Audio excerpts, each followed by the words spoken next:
All right, so good evening. Welcome to Future You. What is your plan after college graduation? My name is Phoenix. I'm also known online as the College Success Professor. And today we are going to be talking about strategies and tips for what students who are in college and are about to graduate in May or soon will be graduating, what they can be doing now while we're on lockdown, while we are going through these challenges, what we can be doing if we have some time and we have some energy and we have some desire to focus on how to set ourselves up for success after we graduate. So I wanted to do this presentation for students because I have gotten in the past 2 weeks at least three requests for recommendations for jobs, requests for letters, requests for just feedback from my experience in working with students. So I know that there are students who are out there who are looking for jobs now, who are, they haven't been, depressed or turned turned away from the fact that this is eventually going to be over and we are going to eventually be leaving our houses, and we are going to be eventually having to move on with what is going to go on for the rest of our lives. So for those students who are thinking about what they're going to be doing after college, have plans in place for what they're going to be doing after college, or have had plans, but the plans have fallen through for what's going to happen after college. This presentation is going to go over some ideas, some advice, some insights for what that could possibly be. So, my name is Phoenix. Like I said, I've worked in higher ed for a number of years. I still do work in higher ed. I also am host of the Office Hours with the College Success Professor podcast.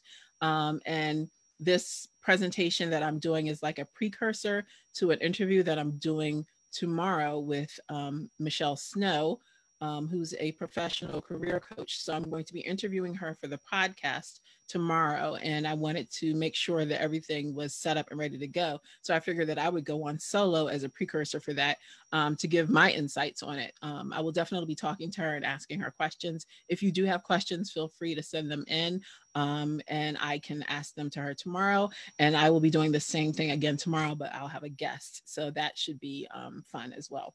So, was there anything else I wanted to say before I got started? No, I did want to give a shout out to my friend Shalina, who is a business coach, and gave me some tips and advice for how to actually do this. Facebook Live actually has presentation software where you can actually share your screen and do what I'm doing, um, so that you will be able to see what I am doing. Can you see my slides? I don't think you can see my slides. Hmm. I don't know. Let's see. All right, I'm just going to pretend like you can see my slides. I'm not sure if you can actually see my slides, but let's see. All right, so I'm gonna go through the slide presentation. I'm not sure if you can see it, but it's okay. So, um, what we're going to be talking about today is, because I have read and done some research on this topic about students when they graduate from college, different things that they can be doing, and I've talked to different people like career coaches, read some interesting pieces of information. We're going to start off with some research. We're going to also talk about ways you can get clear about what your plans are for after graduation. We're going to talk about your aspirations. We're going to talk about what it means to find a good job. We're going to talk about, your dream job. We're going to talk about the need to make money after you graduate. We're going to talk about some additional tips that you can do if you're actually going out interviewing and talking to people, and basically, making it be known why you should be hired for a specific job or position. So let's get started. So I read this book by Jeff Selingo, who's an author, and he specializes in education. The book is called "There's Life After College," and the book is for I would recommend this book for anyone. Wherever they are throughout the college going process, whether they're about to go, they're applying, they're in college currently, or they're about to graduate, because this book covers all of that. But I'm only going to focus on a specific part of the book for this presentation. There may be other presentations that I do in the future. And let me know if you want me to do other presentations or other topics. If you have different topics that you want me to talk about, I'm definitely up for that. I can do the research, or I may already know or be interested in that as well.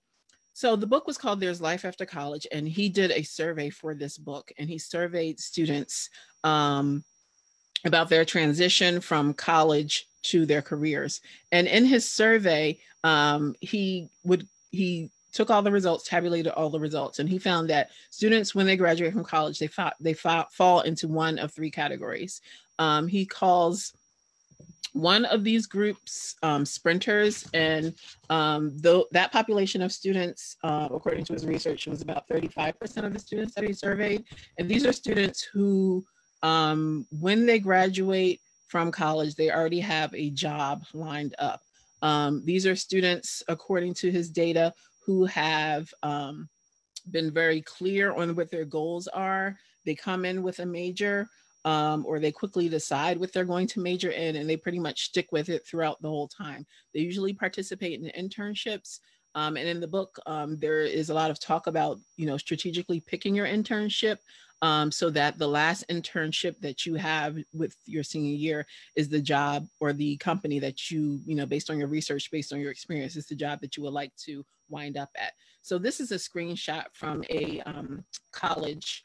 I forget the name of the college actually, but they have this on their website, and they have like a highlight of the students who were hired before graduation.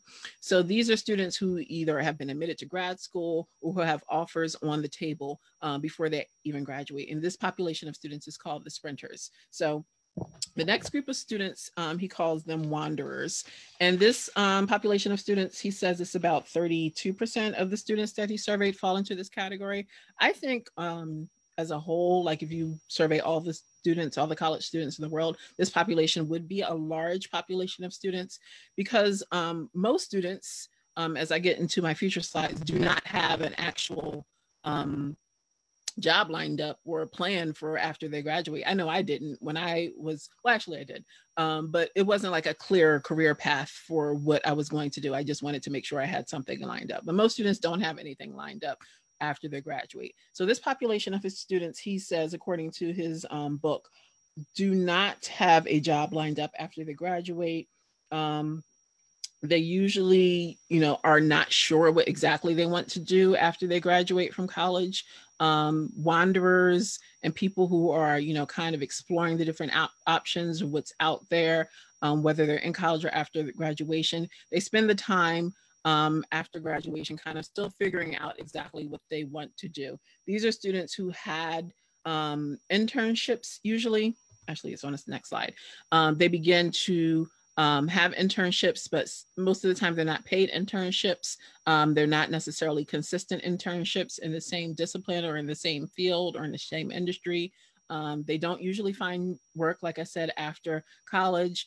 And usually when they go to college, they're not really sure about their major. It's a 50-50. Sometimes they change majors, and it says 50% of them end up graduating with their first major, which means 50% of them end up changing majors. So these are students who are exploring. And if you don't take the time to intentionally explore, what you want to do while you're in college, you're going to need to take some time after you graduate to figure that out. And there's absolutely nothing wrong with that.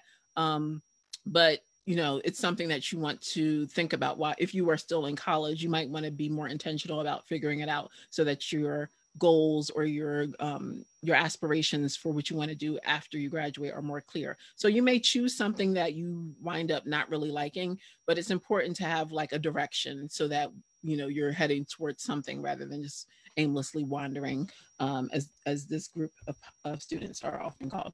And then the last group of students he refers to as stragglers. And stragglers, according to his data, are students who maybe didn't necessarily finish college. It says 99% of them have earned some college credit, but no degree, which means that they have graduated, they have college credits, but they don't have the actual degree. They have college loans likely, but no degree. This population of students spend most of their 20s trying to get a start in their career. They're indecisive, they're not really ready to make a commitment, and they're often may not for financial reasons, but they may take time off, maybe because of motivation or because they are not clear on what they really want, and go part-time. And then it says 3/4 of them do not hold an internship while they're in college. So this is the other statistic that I was referring to. So when we do surveys, or when people do surveys of students who are about to go to college, the majority of students answer the reason that they go to college is to get a good job. However, dishearteningly, only 27%, that sprinter group, according to this research, of graduating seniors actually graduate with a job offer before they graduate. So that's a low percentage. So most students are going to college to find a job, but when you actually are graduating, a low percentage of students who are actually figuring out that they have the actual job offer in hand. And then this last statistic is, also disheartening, that 43% of students, when they graduate, they start their first job in a career that doesn't really require a college degree. So when you know all of this information, I think it can motivate you to be more intentional if you are not, in your senior year, if you're maybe in your sophomore year or you're about to go to college. Just thinking about all of these factors is important. So, you want to be more intentional. You want to be more intentional about what you're doing while you're in college, the internships that you're getting, the experiences that you're getting, what you're learning in the classroom and what you're learning outside of the classroom, so that when you graduate, you'll be more clear on what your path is and what your focus is after you graduate. So making that transition from school to career is more treacherous now than it was for graduates even a decade ago. So this quote is one that I took from, actually, you would think that it's a current quote, but actually this quote is several years old. But, in the past, when students graduated from college, and this is from Phil Gardner, who's the director of the College Employment Research Institute. And that organization basically works with recruiters for different organizations and companies, and works with career centers at colleges to get some data on, recruitment trends and information, so that, he does a trends report to let you know what the job market's looking like, what recruiters are looking for when they're coming to campus and looking for graduates. So last year, which was still the 2019-2020 academic school year, the College Employment Research Institute sent out a trends report, and I did post that on my LinkedIn account. And the job outlook was great for the past few years. The economy has been great. Students who are graduating from college are usually able to find a job. Recruiters are coming on campus, but the fact that the transition from college to career is more treacherous now than it has been in the past is evident. If you look at what's going on now, people who may have had job offers are now getting job offers pulled. People who've had internships are now getting internships pulled. The economy, we don't really know what's going on. It could be, really bad for a long time, or it could, rebound as soon as everything gets cleared and everybody can go back to work. No one really knows what's going on. So it's even more important now for students to figure out how to position themselves, so that, when, people do start hiring again, or when they do have opportunities to go on interviews and to be able to present themselves to employers, they can do so in a way that is in the best, they're showing themselves in the best light. So one of the points is that you need to get clear. For students need to get clear about what they want. So you may have gone into college as a sprinter and you have your specific goals in mind, but sometimes things happen. You may have had a job lined up, but maybe it's been pulled. You may still be able to go into your position, but maybe now you'll be working virtually, or maybe now you'll have a different expectations or demands on you because of what's going on in the world. So this quote was also from that book, There's Life After College. It's important to have clarity about what you want, where you want to go, knowing that you can change your way of getting there. So sometimes we're stuck, or maybe thinking that there's only one clear path to reach our goals, but knowing that there's different ways to achieve your goals. Maybe for some students, you thought you were going to be able to graduate this semester, but maybe due to unforeseen circumstances, you may have had to withdraw from this semester in college, and you won't be graduating until next semester. That's not, necessarily going to deter you from reaching your goals. You'll just have to have a different pathway for getting there. So whether you are a sprinter, a straggler, or a wanderer, there are different options for you after you graduate, and they're all listed here. So you can, you could possibly work for the federal government. You can work for a nonprofit. You can go into the corporate world. For some students, they, this year may have been so draining for them. They may want to do, you can do a gap year or an internship even after you graduate. You can have a fellowship even after you graduate. So you can do a research fellowship or a study abroad fellowship, graduate school. You can actually go abroad and volunteer your time if you are able to do so. Sometimes students may not have had loans, or may have be in a place where they can, contribute their time and give service to others. Sometimes people this experience for people is going to give them opportunity to do some reflection and thinking about what they really want and how they want to give back and be of service to the world. Most students, or many students, sometimes move back home. Some students stay, if you went to school in a different city, and the job prospects or the industry is more abundant, where you went to school, you might want to stay in that same place where your school is. Sometimes you want to move away from, where you went to school and where you went home, or you can, go abroad, and that could be like another fellowship, like a Fulbright scholarship or a Rhodes scholarship. So you can, that's moving really far away. So there are a bunch of different options that you can take when you go to college, when you graduate from college. So what is important is for you to create a specific plan for what you're going to do when you do graduate. So like I said in that earlier quote, many students want to graduate with a good job. But what is a good job? And that is depending on what you value. So in a survey of about 50,000 students from about 200 and some different colleges, they surveyed students about, what career goals are important to you. And these are the ones that were listed. So are you having work-life balance? Are you able to be dedicated to, to the greater good? Are you being secure or stable in a job that's secure, a job that is not likely to go out or be replaced by technology? You want that in a position. You want to be intellectually challenged. You want possibly to start your own business, be an entrepreneur. You want some aspect of creativity in your job. You want to be a manager. You want to work abroad, have an international career. You want to be independent. You want, to be in a technically innovative field. You want to be an expert in your field or industry. So these are some of the things that students have said that are important to them. So it's important for you to figure out what is important for you. One thing that's not on here is making a lot of money, which I find interesting because most times when you talk to students, they may say that, that is something that is, important for them. And we'll get into that a little bit later, the importance of, making money to be able to pay your student loans. And then this is, for those of you who, are in school or recently graduated or are aware of this, Maslow's hierarchy is something that is sometimes used to describe people's basic needs. Gallup is an organization who does a lot of research on well-being and engagement and productivity and people doing well at work. They have their own hierarchy of what's important for a person to be fulfilled and engaged and happy with their job.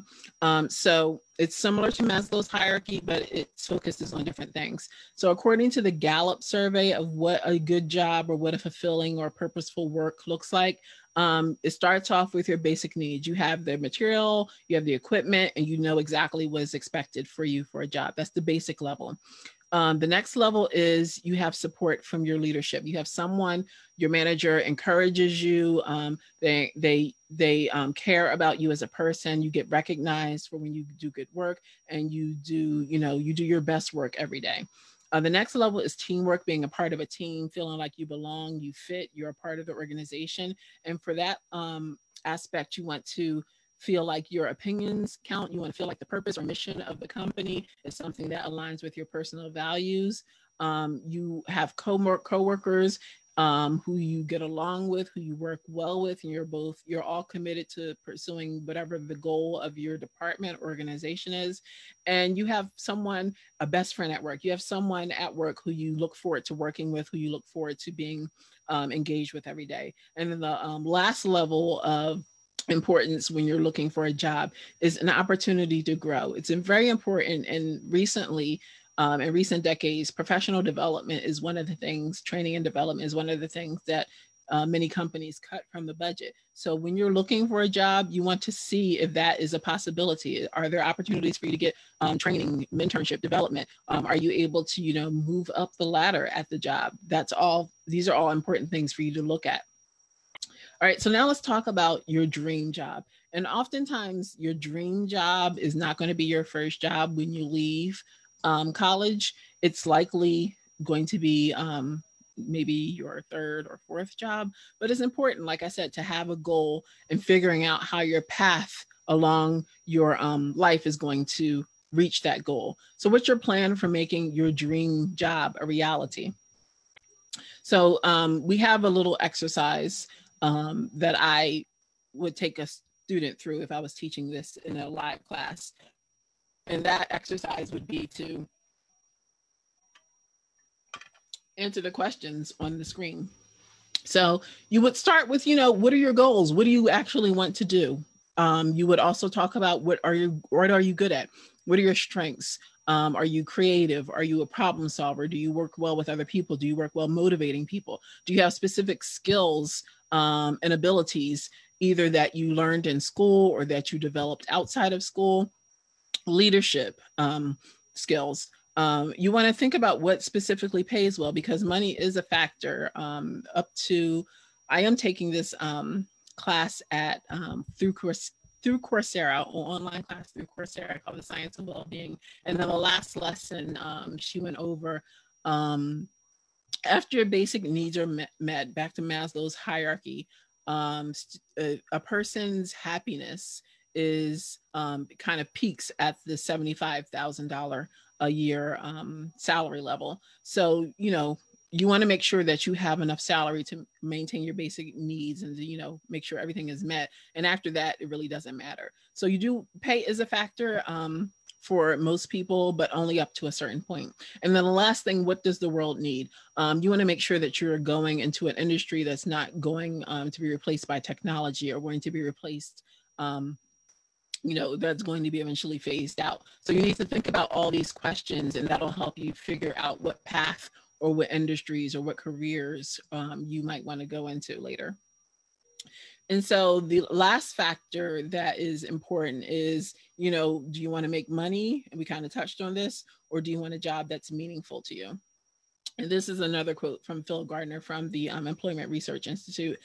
There's a lot of pressure on students right now to get a job that leads to money, but sometimes that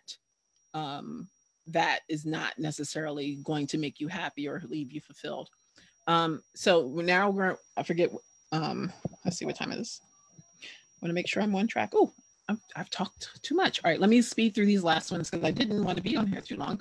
So here are some final tips. So if you do finally get an interview, here are some tips for how to get through the interview and get the position. And like I said, I'll be talking to a career coach tomorrow.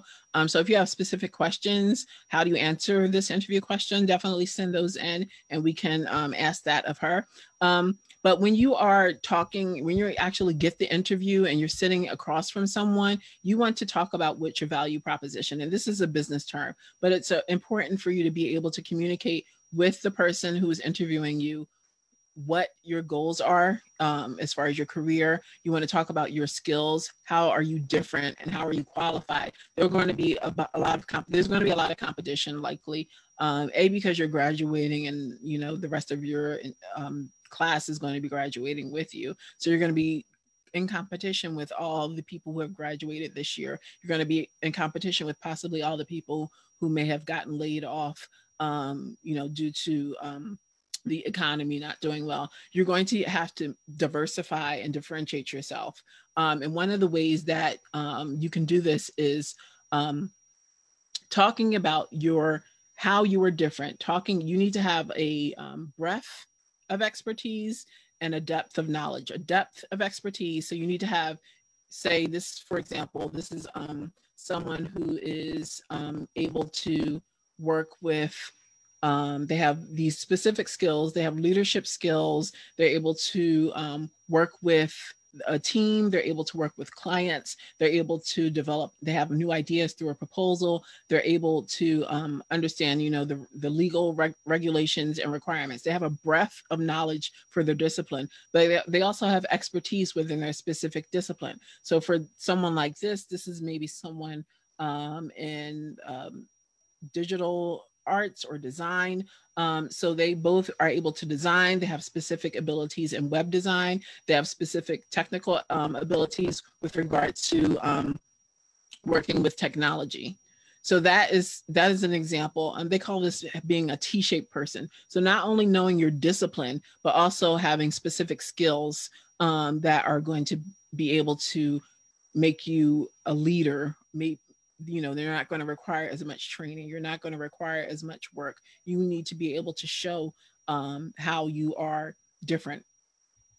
All right. So one of the other things that I wanted to mention is that a lot of times students, when they are going into interviews, they think, I am a computer science major, so I'm qualified, or I am a biology major or psychology major, so I'm qualified.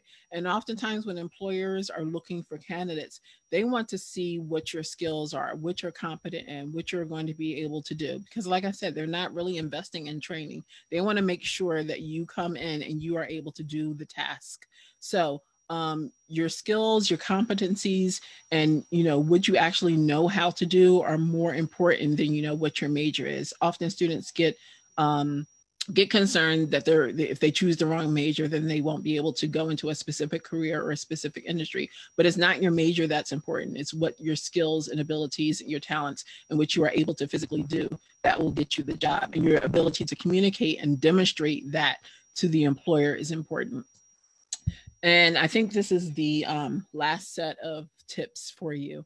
While you're in college, you are, among people who are likely, they could be leaders in their industry in 30 years or in 20 years. So your network in college, your network of alumni in college is important. So it's important for you to be building that network, even, I know you're not physically on campus, but connecting with the alumni on your campus, connecting with the faculty on your campus who may have connections with, past alumni in your major, asking them to possibly connect you with people in your major who have been successful, who are doing what possibly you want to do. So it's an important part of going to college is building that network. So that network will be important to you long after you graduate. Another important point is that, the U.S. Department of Labor estimates that up to 80% of positions are filled without employer advertising. That's because usually you know someone who knows someone who knows someone. So your network is key to being successful. And this is an important quote. Recent grads often say, this is from that book, There's Life After College. Recent grads often say that their best leads for internships and jobs came from their classmates or a student a year or two ahead of them. So that's just another example of why it's so important to build your network and use your network. And I recently saw this as a post on LinkedIn from George Anders, who's another expert in careers, about how to use LinkedIn. If you're not on LinkedIn, how to use LinkedIn. There was a student that in this article, Beating the Odds, how the class of 2020 is finding traction on LinkedIn. There was a student who was a sprinter. He was a he's a computer science major, and he had an offer from a company, but because of what's going on, the offer was rescinded. So this person, the student, used LinkedIn. They talked about, he talked about what the problem was, and he used LinkedIn as a worldwide cover letter. He talked about what the problem was. He talked about what he was interested in doing, and he got hundreds and hundreds of responses from potential employers, recruiters, people who know people who were interested in helping them out. So one of the tips in this article was to do something similar. If you are looking for an internship or you're having difficulty when you graduate, use your network. Another point was to tag your school, so that the alumni, people who go to the same school, they have an affinity to help you. They want to help you. They want the people who graduate from their school to be successful. So using your alumni to actually help you to figure out what you want. If the alumni can't specifically get you a job, they may know someone who can get you a job. They may help you to clarify what industries or what paths you might want to go into.